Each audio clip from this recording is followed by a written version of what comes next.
bonjour.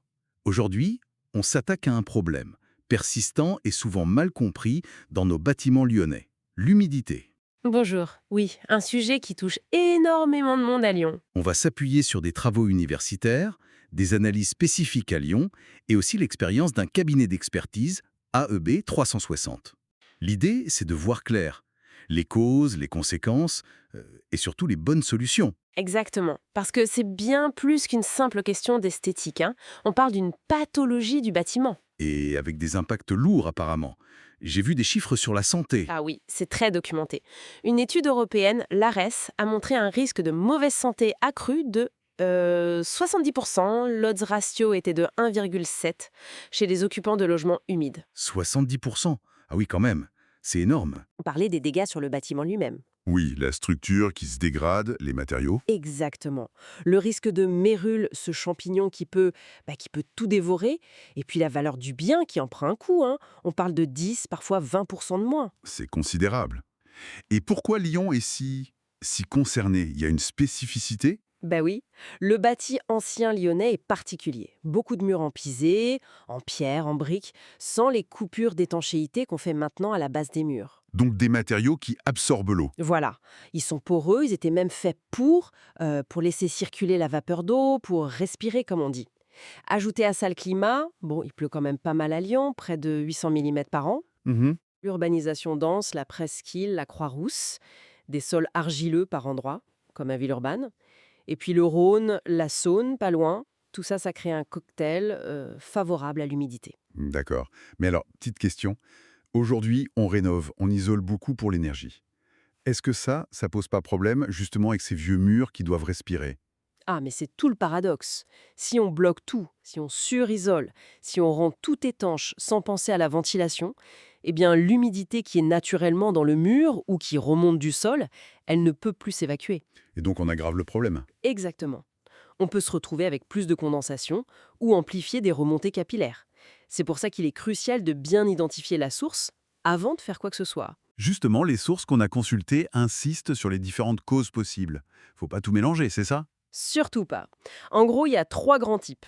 D'abord, les remontées capillaires.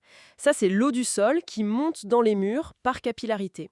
Ça peut monter assez haut, hein, parfois 1 mètre, 1,50 m. Typique des vieux murs sans protection à la base. Exactement. On voit des taches d'humidité qui partent du sol, parfois des efflorescences blanches, le salpêtre. Ok, ça c'est l'eau qui vient d'en bas.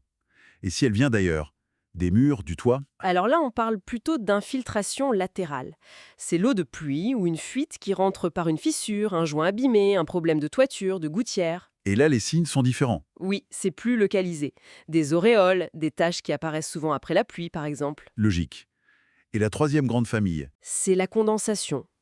Là, l'humidité, elle vient de l'intérieur. La vapeur d'eau qu'on produit tous les jours. Cuisine, douche, lessive, même en respirant.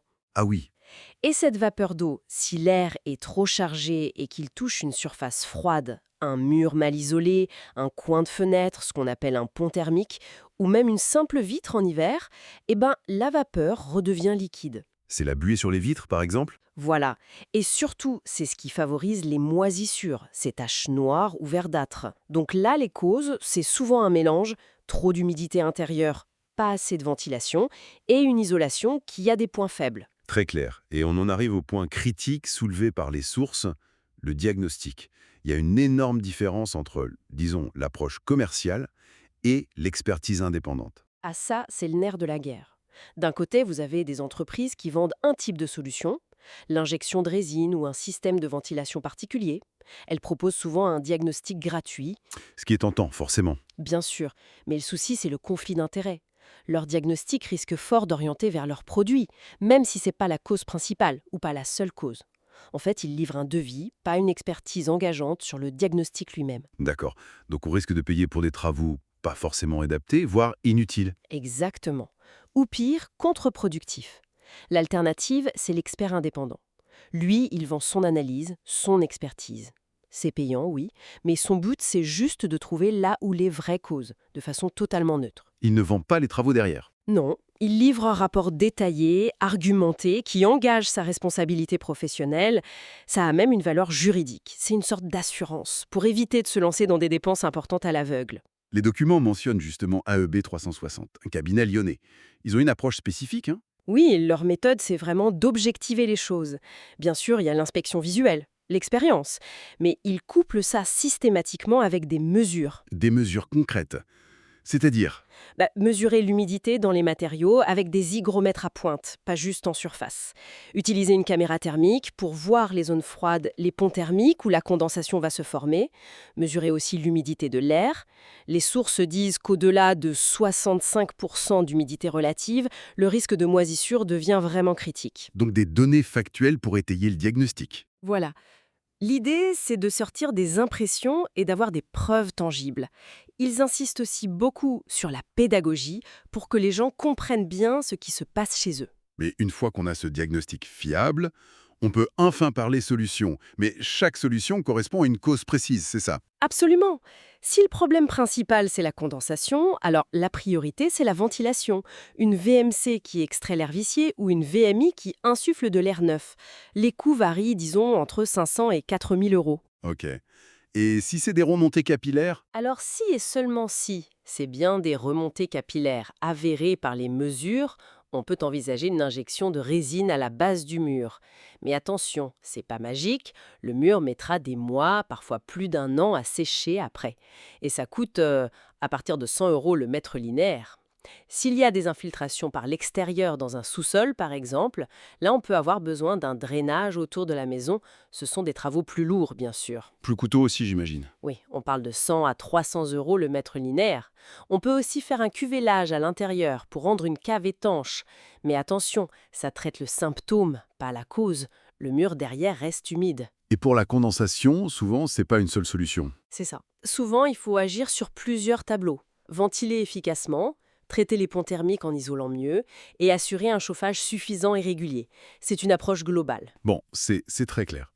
Pour résumer, si on est à Lyon et qu'on a des soucis d'humidité, surtout dans l'ancien, la première étape, absolument indispensable, c'est un diagnostic.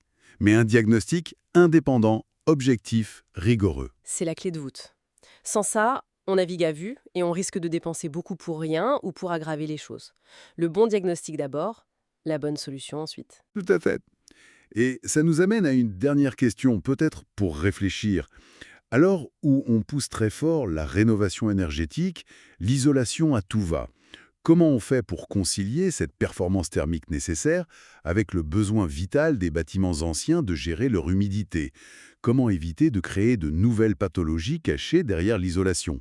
C'est une excellente question et c'est un vrai défi pour les années à venir pour préserver notre patrimoine tout en améliorant son efficacité énergétique. Faut trouver le juste équilibre. Un vaste sujet.